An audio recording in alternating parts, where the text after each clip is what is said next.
Praise the Lord everyone. आत्मा की आवाज में एक बार फिर से आप सभी का मैं स्वागत करता हूं। प्रभु का धन्यवाद करता हूं कि प्रभु ने पुनः एक बार फिर से हमको मिलाया कि हम मिलकर परमेश्वर के वचन का मनन करें।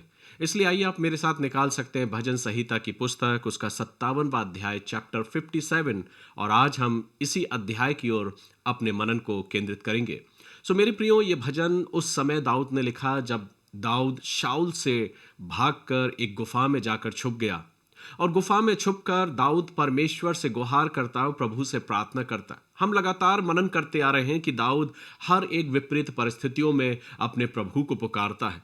और हमने लगातार इन अध्यायों में देखा है कि दाऊद जब भी प्रार्थना करता है तो वो प्रभु के करीब जाकर प्रभु से प्रार्थना करता और भजन के अंत में वो परमेश्वर की आराधना करता, प्रभु की स्तुति करता है।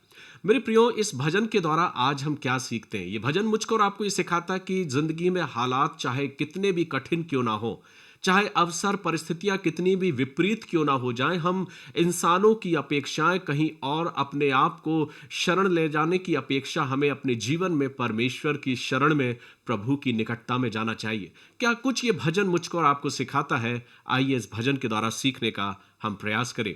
मेरे प्रियो, भजन में जब दाऊद इस बात को लिखता है जब वो गुफा में छुपा हुआ है और ऐसे समय में दाऊद परमेश्वर को पुकार रहा है। दाऊद कहता है, हे परमेश्वर, मुझ पर अनुग्रह कर, मुझ पर अनुग्रह कर, क्योंकि मैं तेरा शरणागत हूं और जब तक ये विपत्तियां निकल ना जाएं तब तक मैं तेरे पंखों तले शरण लिए रहूंगा। मेरे प्रियो, कितना खूबसूरत तरीके से दाऊद अपने जीवन में उन विपरीत परिस्थितियों में, जब उसके जीवन में कठिनाइयां थीं, परिस्थितियां बिल्कुल भिन्न थी और वो अपने जान को बचाकर एक गुफा में जाकर छिपता है, लेकिन उस गुफा में भी रहकर वो परमेश्वर की ओर अपनी दृष्टि को करता है और प्रभु से कहता है, प्रभु देख, मैं तेरी शरण में आया हूं, मुझे अपने पंखों के तले छिपा ले।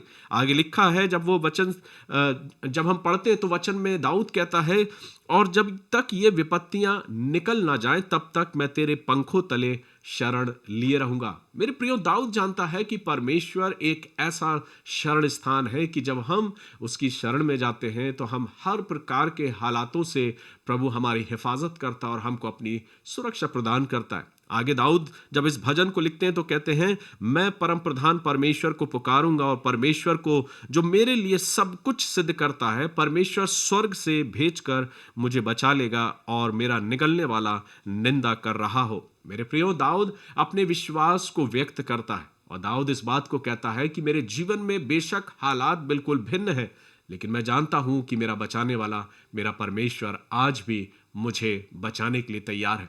मेरे प्रियो, ये भजन मुझको और आपको इस बात को सिखाता है कि हमारे और आपके जीवन में हालात, स्थितियां चाहे कितनी भी विपरीत क्यों ना हो, कई बार हम और आप विपरीत परिस्थितियों में अपने आप को कुछ ऐसे स्थानों में लेके जाते हैं जहां पर हमें यकीन होता और भरोसा होता है कि हम यहां पर महफूज होंगे, हम सुरक्षित होंगे। लेकिन मेरे प्रियो, इंसानों की जो सुरक्षा है वो इतने मायने नहीं रखती जितने मायने परमेश्वर की सुरक्षा है। मेरे प्रियो, वचन कहता है, दाऊद ये सिखाता है कि वो अपने सैनिकों पर, अपने लोगों पर, अपने प्रधानों पर यकीन नहीं करता। वो कहता है कि मेरा भरोसा तो मेरे परमेश्वर पर है और इसलिए उस प्रभु को पुकार कर कहता है, प्रभु मैं तेरी शरण में आया हूं, मुझे अपने पंखों की तले छुपा ले और जब तक ये विपत्तियां निकल ना जाए मैं तेरी शरण में बना रहूंगा। आगे दाऊद अपने भजन में इस बात को कहते हैं कि मैं परमेश्वर तेरा स्तुति गान करूंगा। 7वें पद में लिखा है, हे परमेश्वर, मेरा मन स्थिर है, मेरा मन स्थिर है, मैं गाऊंगा वरन भजन कीर्तन भी गाऊंगा। ये एक ऐसा भजन है मेरे प्रियो, जब हालात बिल्कुल भिन्न है दाऊद के जीवन में, अपनी जान को बचाने के लिए वो एक गुफा में छुपा हुआ है, लेकिन उस गुफा में रहते हुए भी, विपरीत परिस्थितियों में रहते हुए भी वो परमेश्वर की स्तुति कर रहा। और जो शब्द उसने कहा कि मेरा मन स्थिर है, मेरा मन स्थिर है। हमारे और आपके हालात बिल्कुल भिन्न हो जाते हैं जब हमारे जीवन में परिस्थितियां बदलती हैं, तकलीफ हमारी जिंदगी में आती है, तो सबसे पहले हमारा मन स्थिर नहीं होता, हमारा दिलो दिमाग स्थिर नहीं होता। लेकिन दाऊद इस बात को सिखाता है क्योंकि उसका यकीन उसके परमेश्वर पर है और वो जानता है कि उसका छुड़ाने वाला आज भी उसके लिए तैयार है। इसलिए वो अपने विश्वास को प्रकट करता और कहता है, परमेश्वर मेरा मन स्थिर है, मेरा मन स्थिर है, मैं गाऊंगा वरन भजन कीर्तन करूंगा। हे मेरी आत्मा जाग जा, हे सारंगी और वीणा जाग जाओ, मैं पांव फटते ही जाग उठूंगा। हे प्रभु, मैं देश देश के लोगों के बीच तेरा धन्यवाद करूंगा। सो मेरे प्रियो, भजन संहिता 57 चैप्टर मुझको और आपको ये सिखाता है कि हम और आप भी अपने जीवन में जब हालात बिल्कुल भिन्न होते हैं, तकलीफें हमारी जिंदगियों में आती, विपत्तियों से जब हम गुजरते हैं, तो क्या हमारा मन स्थिर होता है?